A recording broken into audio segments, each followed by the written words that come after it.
Could you please give us your name? Jeffrey Epstein.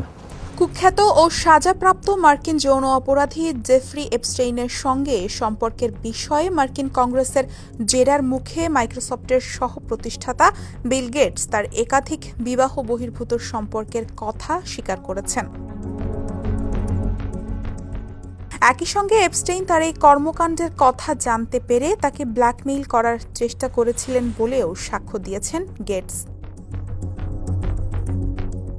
মার্কিন কংগ্রেসের oversight কমিটিকে দেওয়া সাক্ষ্যের শুরুতে বিল গেটস দুই রুশ তরুণীর সঙ্গে বিবাহ বহির্ভূত সম্পর্কের কথা জানান দেন। তার সেই দুই সঙ্গী হলেন ব্রিজ খেলোয়াড় মিলা আন্তনোভা ও পারমাণবিক পদার্থবিদ কারিমা নিগমাতুলিনা।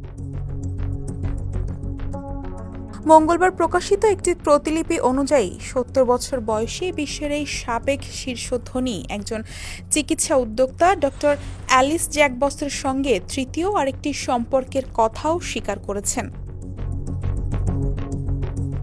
বিল গেটস বলেন, তিনি কখনোই আমাকে ব্ল্যাকমেইল করেননি, তবে এই মেইলগুলোর দিকে তাকালে এটি প্রবল সম্ভাবনার জন্ম দেয় যে তিনি আমাকে ব্ল্যাকমেইল করার কথা ভাবছিলেন। মাইক্রোসফটের সহ-প্রতিষ্ঠাতার ওপর সুবিধা আদায়ের জন্য এপস্টেইনের প্রচেষ্টার বিষয়টি জানুয়ারিতে মার্কিন বিচার বিভাগের প্রকাশিত ফাইলগুলোতে উন্মোচিত হয়েছে। গেটসের কর্মী বরিস নিকোলিসের পক্ষ থেকে লেখা সাজাপ্রাপ্ত যৌন অপরাধীর খসড়া করা একটি মেইলে তার গোপন সম্পর্কগুলোর কথা উল্লেখ রয়েছে। বরাবরের মতোই নিজের জবানবন্দিতে গেটস দাবি করেছেন, এপস্টিন কাউকে নির্যাতন করেছেন এমন কোনো দৃশ্য তিনি কখনো দেখেননি। তবে তিনি এও জানান, না বুঝে হয়তো তিনি ভুক্তভোগীদের কাছাকাছি চলে গিয়েছিলেন।